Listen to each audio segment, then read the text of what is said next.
తెలంగాణ రాష్ట్ర ఇంటర్ విద్యా మండలి, Telangana state board of intermediate education, Telangana state board of intermediate education welcomes to e-learning classes. Intermediate vocational course, first year, paper 1, course Computer Science, course code 319, paper Computer Fundamentals and MS Office, prepared by Satish Mallampati, CCL in Computer Science, Government Junior College, Asifabad, District Komaram Bhim, Asifabad. Unit 1, Introduction to Computers, Part 2. Introduction to Computers. In the earlier, we know that what are the different number of input devices and what are the different types of output devices, how computer works in part 1, definition of computers, programming languages, such type of one are simply explaining in part 1. In part 2, output devices. Output devices are display screen, printer, plotter, sound card and speakers. Display screen, the screen which is almost similar to television screen, displays the characters. The user can read the program line by line and make corrections before it is stored or printed on printer. It is also called as visual display unit. Example, monitor. Plotter. Plotter is a device that draws pictures on paper based on commands from a computer. Sound card and speakers. An expansion board that enables a computer to manipulate and output sounds. Output devices. Output devices అంటే computer ద్వారా మనం ఏదైనా ఒక work మనం చేసినటువంటి results మనం తిరిగి చూసుకోవాలి అంటే మనం యూజ్ చేసేటటువంటి డివైజెస్ని అవుట్పుట్ డివైజెస్ అంటాం. ఈ అవుట్పుట్ డివైజెస్లో డిస్ప్లే స్క్రీన్స్, ప్రింటర్సు, ప్లాటర్సు మరియు సౌండ్ కార్డ్స్, స్పీకర్స్ మొదలైనవి ఉంటాయి. డిస్ప్లే స్క్రీన్స్ అంటే మనం చూసేటటువంటి టీవీ స్క్రీన్ ఉంది కదా, మనకి డైలీ రోజు ఇంట్లో మనం చూసేటటువంటి టెలివిజన్ స్క్రీన్ ఏదైతే ఉందో ఆ టెలివిజన్ స్క్రీన్ లాగానే ఇవి కూడా ఉంటాయి. ఎగ్జాంపుల్, కంప్యూటర్ మానిటర్స్ అన్నీ కూడా ఈ డిస్ప్లే స్క్రీన్ కిందకే వస్తాయి. దీంట్లో మనం ఇన్పుట్ ద్వారా ఇచ్చినటువంటి వర్క్ని లైన్ బై లైన్ చూసుకుంటూ ఏవైనా మోడిఫికేషన్స్ కావాలంటే చేసుకున్న తర్వాత ప్రింటర్ మీద మనం ప్రింట్అవుట్ తీసుకోవచ్చు. దీన్ని మనం విజువల్ డిస్ప్లే యూనిట్ అని కూడా మనం పిలుస్తాం. కంప్యూటర్స్, మానిటర్స్ అన్నీ కూడా ఈ డిస్ప్లే స్క్రీన్స్ కిందకే వస్తాయి. ప్లాటర్. ఈ ప్లాటర్ అన్నది మనకి ఈ పిక్చర్స్ అన్నీ కూడా లేదంటే కమాండ్స్ ద్వారా కంప్యూటర్ని ఉపయోగించి ఈ ప్లాటర్ ద్వారా మనం డైరెక్ట్గా డయాగ్రామ్స్ అన్నీ కూడా పేపర్ మీద మనం డ్రా చేసుకోవడానికి అవకాశం ఉంది. Sound cards and speaker. దీని ద్వారానే కంప్యూటర్ నుంచి మనం సౌండ్స్ని మనం కంప్యూటర్లో వినవచ్చు. సాంగ్స్ కానీ, మూవీస్ కానీ, లేకపోతే గేమ్స్ కానీ, లేకపోతే ప్రజెంటేషన్స్ కానీ మనం వినాలి. సౌండ్ అవుట్పుట్ కనుక కంప్యూటర్ నుంచి వినాలి అంటే ఈ సౌండ్ కార్డ్స్ మరియు స్పీకర్స్ మనకు బాగా అవసరం. Next one, printers. Printers is a device that print text or illustrations on papers. There are many kinds of printers. Many different types of printers are inkjet printers, laser printers, line printers, thermal printers. Inkjet printer works by spraying ionized ink on a sheet of paper. Laser printer utilizes a laser beam to produce an image on the drum. Line printers are high-speed printers. It is capable of printing an entire line at one time. Thermal printer. The thermal printers are printers that produces image by pushing electrically heated pins against special heat sensitive paper. Printers అంటే మనకి మెయిన్గా ప్రింటర్ని మనం paper మీద మనం చేసినటువంటి వర్క్ని అవుట్పుట్గా తీసుకోవడానికి వీటిని యూజ్ చేస్తారు. హార్డ్ కాపీ కనుక తీసుకోవాలి అంటే కంప్యూటర్ నుంచి మనకి ప్రింటర్ అవసరం. ఈ ప్రింటర్స్లో చాలా రకాలు ఉన్నాయి. ఒకటి ఇంక్జెట్ ప్రింటర్స్ కానీ, laser printers, line printers, thermal printer. Inkjet printer అంటే ఇది ఒక నాజిల్ ద్వారా అయనైజ్డ్ ఇంక్ని పేపర్ షీట్ మీద స్ప్రెడ్ చేయడం ద్వారా క్యారెక్టర్స్ లేదంటే ఇమేజెస్ రెండు కూడా పేపర్ మీద ప్రింట్ అవుతుంటాయి. దీంట్లో క్యారెక్టర్స్ ప్రింట్ చేసుకోవచ్చు, ఇమేజెస్ కూడా మనం ప్రింట్ చేసుకోవచ్చు. Black and white and colour రూపంలో కూడా ఇంక్జెట్ ప్రింటర్స్ మనకి అవైలబుల్గా ఉంటాయి. లేజర్ ప్రింటర్ని మనం హై క్వాలిటీ అవుట్పుట్ కనుక మనం తీసుకోవాలి అనుకున్నప్పుడు లేజర్ ప్రింటర్స్ అన్నది మనం యూజ్ చేస్తాం. ఈ లేజర్ ప్రింటర్స్ అన్నది ఎలా ఉంటాయంటే లేజర్ బీమ్ ద్వారా మనకి ప్రింటర్లో ఉన్నటువంటి డ్రమ్ మీద మనకి ఇమేజ్ అంటే పేపర్ మీద మనకి ఇమేజ్ అనేది ప్రింట్ అవుతుంది లేజర్స్ ఇమేజెస్ ద్వారా, లేజర్ కిరణాల ద్వారా. లైన్ ప్రింటర్ అంటే ఇది హై స్పీడ్ ప్రింటర్. ఇది లైన్ బై లైన్ ఒక లైన్ ఆఫ్ క్యారెక్టర్స్ని ఒకేసారి ప్రింట్ చేయడం ద్వారా లార్జ్ వాల్యూమ్స్ ఆఫ్ డేటా అంటే ఎక్కువ మొత్తాల్లో ఉన్నటువంటి డేటాని ప్రింట్ చేయడం కోసం మనం దీన్ని ఉపయోగిస్తాం. ఇది మన యొక్క లైన్ ప్రింటర్ని. థర్మల్ ప్రింటర్ అనేది మనకి హీట్ ద్వారా మనకి ఇమేజెస్ అన్నది పిన్స్ అన్నది ఒక స్పెషల్ సెన్సిటివ్ పేపర్ మీద ప్రింట్ చేస్తాయి. ఉదాహరణకి ఎక్స్రేస్ మొదలైనటువంటివి అన్నీ కూడా దీని ద్వారానే మనకి ప్రింట్ అవుతాయి. ఇక్కడ చూడండి కొన్ని అవుట్పుట్ డివైజెస్ని మనం ఇచ్చాం. డిస్ప్లే స్క్రీన్స్ కానీ, ప్లాటర్స్ కానీ, speakers, line printers, inkjet printers, laser printers, thermal printers. ఈ ప్లాటర్స్ అన్నది పెద్ద నగరంలో మనం చూస్తూ ఉంటాం. పెద్ద ఫ్లెక్సీలు ఇవన్నీ కూడా ప్లాటర్స్ ద్వారానే అవుట్పుట్ తీసుకుంటాం. ఈ థర్మల్ ప్రింటర్స్ అన్నవి మనకి ఇంటికి వచ్చే కరెంట్ బిల్స్ కానీ లేకపోతే హోటల్స్లో మనకి ఇచ్చేటటువంటి చిన్న బిల్స్ కానీ అన్నీ కూడా ఈ థర్మల్ ప్రింటర్ ద్వారానే ప్రింట్ అవుతూ ఉంటాయి. లేజర్ ప్రింటర్స్ని మనం చూసుకుంటాం. ఇంక్జెట్ ప్రింటర్స్ మనకి కలర్ అవుట్పుట్ రావాలి అనుకున్నప్పుడు లేదంటే black and white printers output కావాలన్నా కూడా ఇవి ఉపయోగపడతాయి. లైన్ ప్రింటర్ ఒక లైన్ బై లైన్ అయితే ఎట్ ఎ టైం ప్రింట్ అవుతుంది. Memory unit or storage unit. Memory unit is mainly used to store our data or information for future reference. Okay, memory means it's the storage of data and the programs. In computer memory, both the data and programs are stored in binary format. The binary number system has only two values, that is zeros and ones. These are called bits. కంప్యూటర్లో మనం సమాచారాన్ని కనుక store చేయాలి అనుకున్నప్పుడు memory device ఖచ్చితంగా అవసరం అవుతుంది. Computer మెమరీలో మనకి జీరోస్ మరియు వన్స్ ద్వారా సమాచారాన్ని మనం స్టోర్ చేస్తూ ఉంటాం. దీన్ని మనం బైనరీ ఫార్మాట్ అంటాం. ఈ జీరోస్ అండ్ వన్స్ని మనం బిట్స్ అని పిలుస్తాం. కంప్యూటర్స్లో మనం యూజ్ చేసేటటువంటి మెమరీని మెజర్ చేయడానికి యూజ్ చేసేటటువంటి యూనిట్స్ని ఈ క్రింది విధంగా చెప్పవచ్చు. 1 byte is equal to 8 bits. 1 kilobyte equal to 1024 bytes. 1024 means here 2 power 10. 1 megabyte equal to 1024 kilobytes. 1 gigabyte equal to 1024 megabytes. 1 terabyte equal to 1024 gigabyte. 1 petabyte equal to 1024 terabytes. 1 hexabyte equal to 1024 petabytes. 1 zettabyte equal to 1024 hexabytes. 1 yottabyte equal to 1024 zettabyte. ఈ విధంగా మెమరీని మనం classification చేసుకోవచ్చు. There are two kinds of computer memories. One is primary memory and other is secondary memory. కంప్యూటర్లో మెయిన్గా రెండు రకాల memories ఉన్నాయి మనకి. అది ఒకటి ప్రైమరీ మెమరీ మరియు secondary memory. Primary memory it is also known as internal memory or main memory. Primary memory is following types, that is random access memory, read-only memory, programmable read-only memory, such type of one. Random access memory is randomly select and use any locations of the memory directly to store and retrieve data. It is also called read and write memory.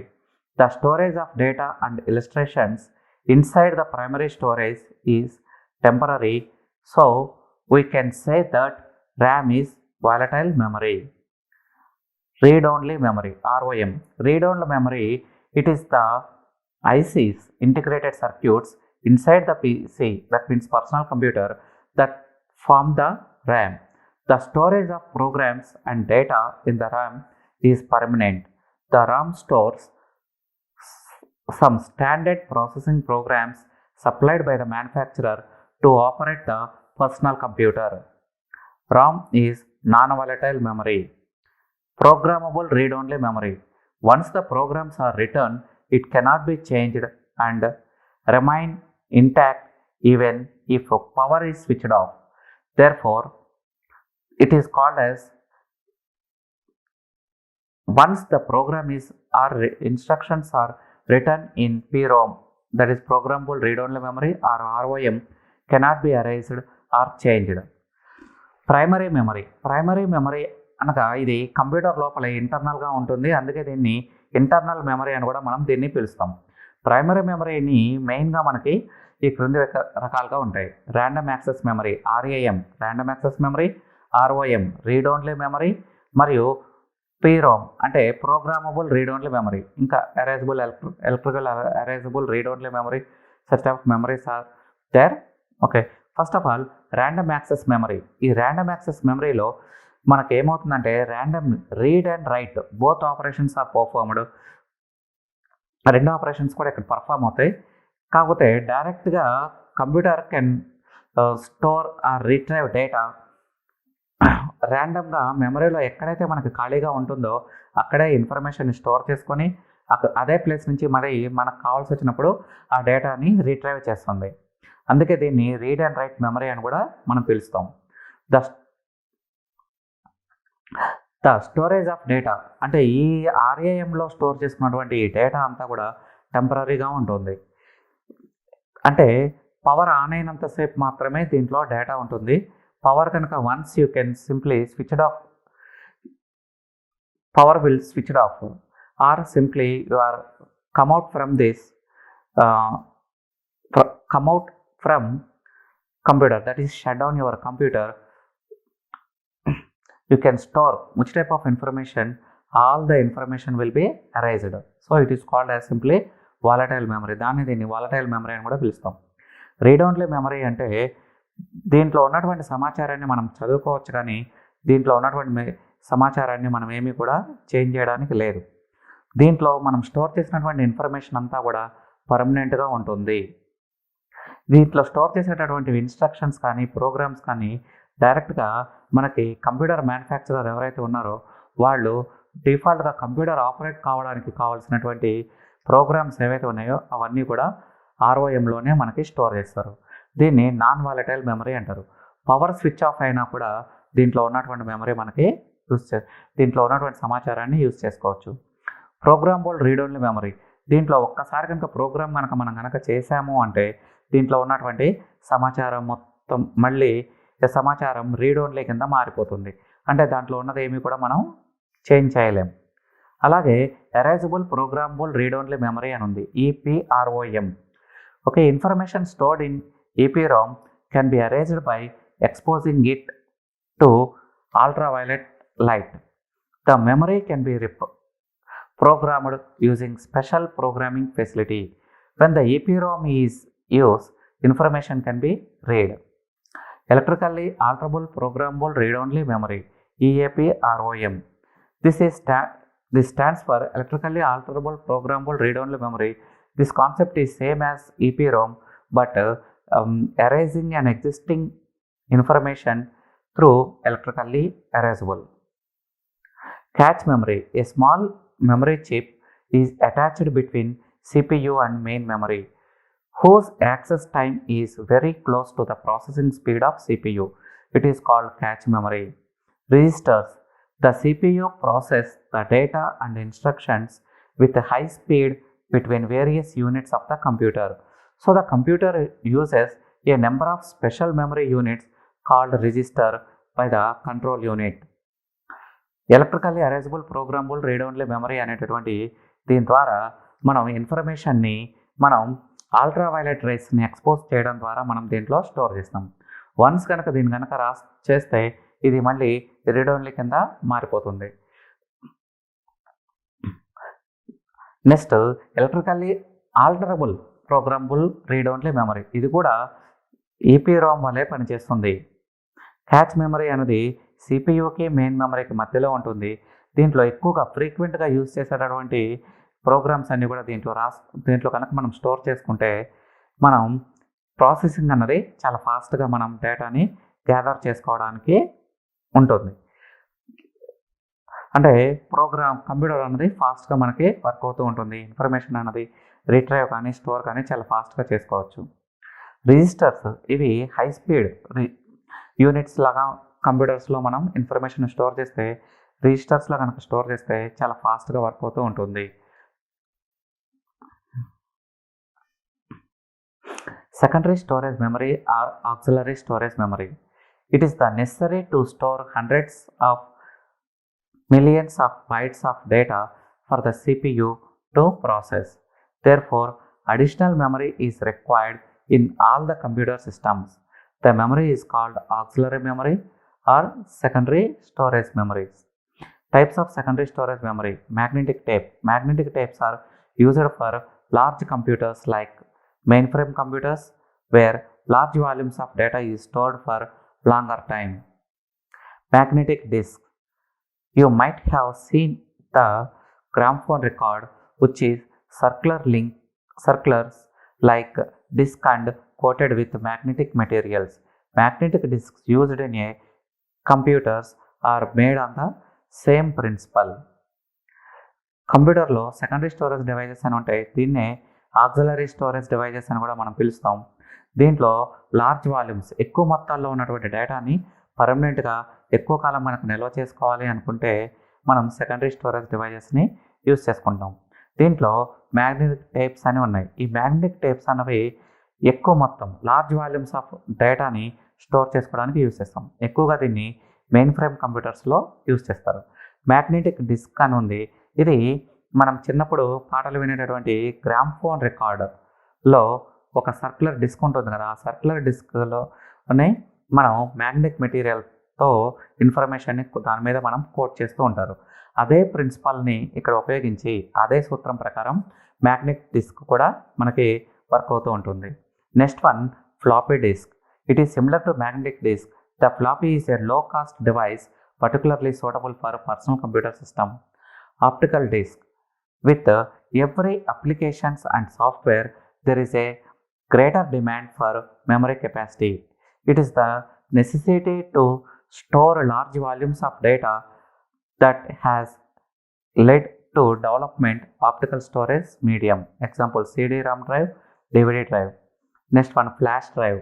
The flash drive have many names: jump drives, thumb drives, pen drives, and USB keychain drives, which is small data storage devices that uses flash memory that has built-in USB connections. Floppy disk అన్నది same magnetic disk ఎలా ఉంటుందో అలాగే ఉంటుంది. వీటి ధర తక్కువగా ఉంటుంది. దీన్ని పర్సనల్ కంప్యూటర్స్లో యూజ్ చేస్తారు. Optical storage disk. మనం CD కానీ DVD కానీ ఇవన్నీ కూడా ఈ ఆప్టికల్ డిస్క్ కిందకే వస్తాయి. దీంట్లో లార్జ్ వాల్యూమ్స్ ఆఫ్ డేటాని మనం స్టోర్ చేసుకోవచ్చు.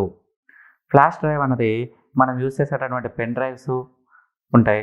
దీంట్లో రకరకాల పేరుతో వీటిని పిలుస్తారు. జంప్ డ్రైవ్స్ అని, థంబ్ డ్రైవ్స్ అని, USB కీచైన్ డ్రైవ్స్ అని. అలాగే వచ్చి small data storage devices uses flash memory means flash memory technique ద్వారా దీంట్లో సమాచారాన్ని మనం లోడ్ చేసుకోవచ్చు. చూడండి, రకరకాల సెకండరీ స్టోరేజ్ డివైజెస్ డయాగ్రామ్స్ని మనం ఇక్కడ ఇవ్వడం జరిగింది. మ్యాగ్నెటిక్ టేప్స్ అని, ఫ్లాపీ డిస్క్స్, మ్యాగ్నెటిక్ డిస్క్, అలాగే ఆప్టికల్ డిస్క్ అంటే CD, DVD, ఫ్లాష్ డ్రైవ్స్ అలాంటివి. Software. The computer software or simply is a collection of data or program instructions that tell the computer how to work. Types of softwares. Computer software is normally classified into two broad categories: application softwares and system softwares. Application software is a set of programs to carry out operations for a specific applications. Application software is useful for word processing, billing system, accounting, etc. Example, payroll is an application software for an organization to produce pay slips as an output. System software, which is software for managing computer hardware behavior as a provide basic functionalities that are required by user for other software to run properly. If at all, system software is also a designed to providing a platform to run application software. Softwares అన్నది data మరియు programmes యొక్క instructions యొక్క కలయికని మనం software అని పిలుస్తూ ఉంటాం. మెయిన్గా softwares అనేవి రెండు రకాలుగా ఉంటాయి, application software and system software. ఈ అప్లికేషన్ సాఫ్ట్వేర్స్ అనేవి మనకు రోజువారీ పనుల కోసం మనం దీన్ని ఉపయోగిస్తారు. అంటే వర్డ్ ప్రాసెసింగ్, లెటర్స్ అవి టైప్ చేయడం కానీ, బిల్లింగ్ సిస్టమ్స్ కానీ, అకౌంటింగ్ చేయడం కానీ అట్లాంటివి. పేరోల్ అంటే ఎంప్లాయీ శాలరీ బిల్స్ అన్నీ కూడా దీంట్లో తయారు చేస్తూ ఉంటాం. ఇవన్నీ కూడా అప్లికేషన్ ప్రోగ్రామ్స్ కిందకు వస్తాయి. సిస్టమ్ సాఫ్ట్వేర్ అంటే to work aid with the సిస్టమ్తో పాటు మనం కనుక వర్క్ చేసుకోవడానికి మనం ఈ సిస్టమ్ సాఫ్ట్వేర్ అన్నదాన్ని మనం యూజ్ చేస్తూ ఉంటాం. Programming languages. మెయిన్గా programming languages, a programming language is a formal languages to comprising a set of instructions that produce various kinds of output. Programming languages are used in computer programming to implement algorithms. There are two major types of programming languages are there, that is low level languages and high level languages.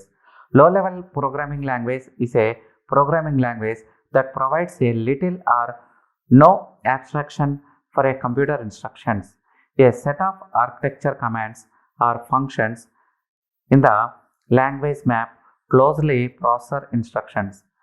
Generally, this refers to either machine language or assembly level language. Programming languages అనేవి మెయిన్గా మనకి రెండు రకాలు ఉంటాయి. అవి లో level languages and high level languages. Programming language అంటే కంప్యూటర్తో మనం ఏదైనా వర్క్ చేయించాలి అంటే మనం రాసేటటువంటి ప్రోగ్రామింగ్ స్టేట్మెంట్స్ కంప్యూటర్ అండర్స్టాండబుల్ ఫార్మాట్లో రాయడానికి ఈ ప్రోగ్రామింగ్ లాంగ్వేజెస్ ఉపయోగపడతాయి. దీంట్లో లో లెవెల్ లాంగ్వేజెస్ అని ఉన్నాయి. ఇవి సాధారణంగా machine level language, assembly level లాంగ్వేజ్ని లో లెవెల్ లాంగ్వేజ్ అని మనం పిలుస్తాం. మిషన్ లెవెల్ లాంగ్వేజ్ అంటే మనకి ప్రాపర్గా zeros and ones, on and off ఉపయోగించి మనం రాసేటటువంటి వాటిని మిషన్ లెవెల్ లాంగ్వేజ్ అంటాం. Assembly level language means a set of symbols that letters forms to assembly level language. అంటే translator program is required to translate assembly level language to machine level language. The translator program is called assembler. Assembly level లాంగ్వేజ్ని కొన్ని సింబల్స్ని ఉపయోగించి మనం రాస్తాం. Assembly level లాంగ్వేజ్ని computer డైరెక్ట్గా అర్థం చేసుకోలేదు, అందువల్ల మనకి ఒక ట్రాన్స్లేటర్ మనకి అవసరం అవుతుంది. ఈ ట్రాన్స్లేటర్ ప్రోగ్రామ్ని అసెంబ్లర్స్ అని పిలుస్తాం. High level languages are simple languages that uses English and mathematical symbols like plus, minus, mod operator, percentage symbols and divisions etc. For its program constructions, high-level languages are problem-oriented languages because the instructions are suitable for solving particular problems, that is C, C++, Java. High-level language అనేది చాలా సింపుల్గా మనం రాయడానికి పనికొస్తాయి. English like లాంగ్వేజెస్ని ఉపయోగించి ఈ high level లాంగ్వేజెస్ని మనం రాసుకోవచ్చు. సి ప్రోగ్రామ్స్ కానీ, C++, జావా ఇవన్నీ కూడా దీని కిందకే వస్తాయి. Compiler, assembler and interpreter. These are called simply a translator. Compiler is a software program which translates our high level language to machine level language. మన high level లాంగ్వేజ్లో ఉన్నటువంటి ప్రోగ్రామ్ని మిషన్ లెవెల్ లాంగ్వేజ్లోకి కన్వర్ట్ చేయడానికి మనం కంపైలర్ అన్న ట్రాన్స్లేటర్స్ని మనం use చేస్తాం. Assembler అన్నది assembler is a software program that converts assembly level language into machine code. It takes the basic commands and operations from assembly code and converts them into binary code that can be recognized by a specific type of processor. Assembler అనేది assembly level language ప్రోగ్రామ్ని machine level language ప్రోగ్రాంలోకి convert చేయడానికి మనకి assembler అన్నది software program మనకి అవసరం అవుతుంది. An interpreter is a computer program that directly execute instructions written in programming or scripting languages without requiring them previously to have been compiled into machine level language program. Interpreter కూడా మనకి ఒక translator లాగా ఉపయోగపడుతుంది.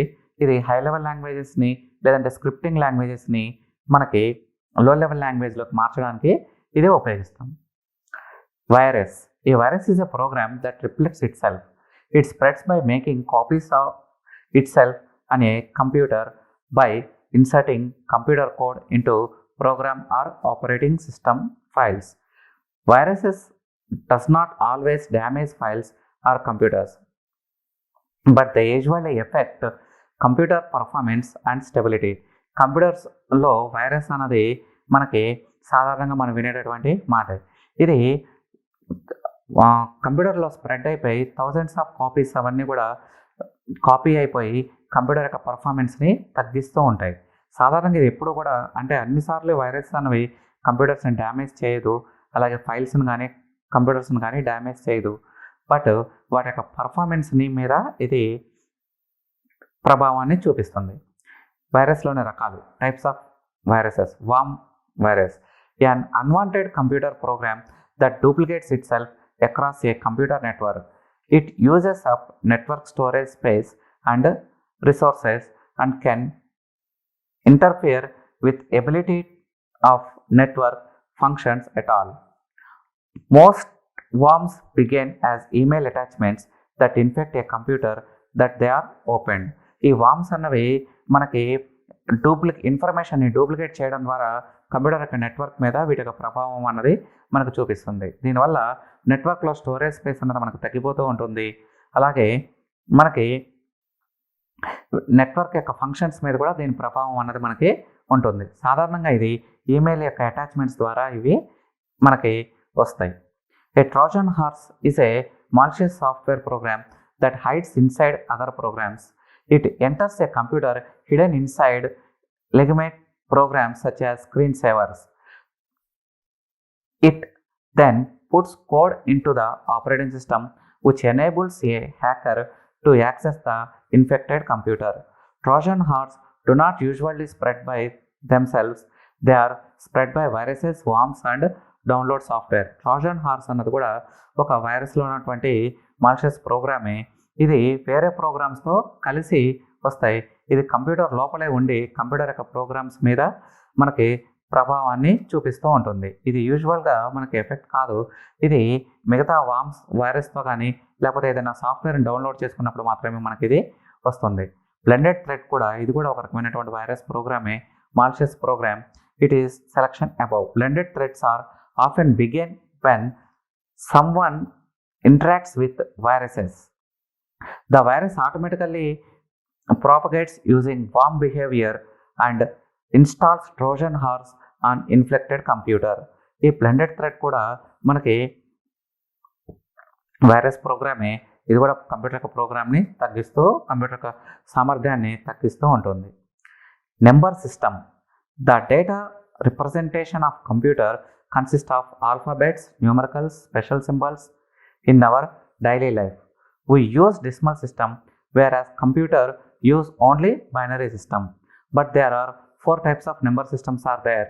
Basically, number systems are divided into 4 types. One is binary number system, octal number system, decimal number system and hexadecimal number system. సాధారణంగా మనం number సిస్టమ్స్లో దశాంశ పద్ధతిని మనం యూజ్ చేస్తాం. కానీ కంప్యూటర్ మాత్రం మనకి బైనరీ నెంబర్ సిస్టమ్ అంటే ద్విసంఖ్యామానాన్ని మనకి ఉపయోగిస్తూ ఉంటుంది. సాధారణంగా నెంబర్ సిస్టమ్స్ని ద్విసంఖ్యామానం అని, అష్టాంశమానము, దశాంశమానము మరియు ద్వాదశాంశమానం కింద మనం చూపిస్తాం. Binary number system it is a base. దీనిలో బేస్ అన్నది రెండు ఉంటుంది. దీంట్లో ఓన్లీ 2 digits మాత్రమే ఉంటాయి, that is zeros and once. The value of the numbers are represented as powers of 2. This power increases with the position the digits as follows. Position, weights, decimal weights అనేది మనం ఇచ్చాం. ఇది right side నుంచి చూడండి. 2 power 0, 2 power 1, 2 square, 2 cube, 2 to the power of 4, 2 to the power of 5. దాని decimal ఈక్వలెంట్లో మనం దాని values మనం ఇవ్వడం జరిగింది. 1, 2, 4, 8, 16 and 32. దీన్ని ఈ కింది విధంగా మనం చూపించవచ్చు. 1011 base 2, 11010 base 2. Octal number system. ఈ ఆక్టల్ నెంబర్ సిస్టంలో బేస్ అన్నది 8గా ఉంటుంది. దీంట్లో ఉన్నటువంటి numbers 0, 1, 2, 3, 4, 5, 6 and 7. The value of numbers are represented as powers of 8. Okay, radix of the system. This power increases with the position of the digits as follows. ఇది చూడండి. 8 power 0, 8 power 1, 8 square, 8 cube, 8 to the power of 4 and 8 to the power of 5. దానికి decimal equivalent వాల్యూస్ని మనం కింద ఇవ్వడం జరిగింది. అలాగే decimal number system, ఇది మనం యూజ్ చేసేటటువంటి నెంబర్ సిస్టమే. దీంట్లో 0 to 9 నెంబర్స్ ఉంటాయి. దీంట్లో పవర్స్ అన్నీ కూడా 10 పవర్స్గా మనం రిప్రజెంట్ చేయడం జరిగింది. 10 power 0, 10 power 1, 10 square, 10 cube, 10 to the power of 4 and 10 to the power of 5 వెయిట్గా చూపిస్తే, ఇంకా and so on 10 to the power of 6 అలా ఎంతవరకైనా వెళ్ళొచ్చు. ఫేస్ వాల్యూస్ని 1, 10, 100, 1000, 10,000, 1 lakh such type of one. Hexadecimal number సిస్టంలో ఇది 0 to 9 నెంబర్స్ మరియు ఏ, బి, సి, డి, ఈ, ఎఫ్ లెటర్స్ కలిగి ఉంటాయి. ఏ అంటే 10, బి అంటే 11, సి అంటే 12, డి అంటే 13, ఈ 14 అండ్ ఎఫ్ 15గా మనకు వర్క్ అవుతాయి. ద ఫేస్ వాల్యూస్ని దీంట్లో పవర్ ఆఫ్ 16గా మనం రాస్తాం, బేస్ని 16గా మనం రిప్రజెంట్ చేస్తాం. వీటి వాల్యూస్ని 16 power 0, 16 power 1, 16 square, 16 cube, 16 to the power of 4, 16 to the power of 5 అలా మనం ఇస్తూ ఉంటాం. దీంట్లో ఉన్నటువంటి షార్ట్ ఆన్సర్స్ క్వశ్చన్స్ మనం ఇక్కడ ఇవ్వడం జరిగింది. అలాగే ఈ యూనిట్ 2లో పార్ట్ 2లో మనకి కవర్ అయ్యేటటువంటి షార్ట్ ఆన్సర్ క్వశ్చన్స్ ఈ కింద చూపించినటువంటి 23 క్వశ్చన్స్ వస్తాయి. అలాగే లాంగ్ ఆన్సర్స్ క్వశ్చన్స్లో మాత్రం ఓన్లీ 5 ఉంటాయి. Number system, write about number system, write about primary and secondary memory, write about secondary storage devices, write about RAM and Rome, write about different types of softwares in details, ఇవి మాత్రం మనకి వస్తాయి. వీటిని మనం చెప్పినటువంటి లెసన్స్లో నుంచి వీటిని మనం చదువుకొని రాయొచ్చు. Okay, this is Satish Mallampati, GJC Asifabad, signing off.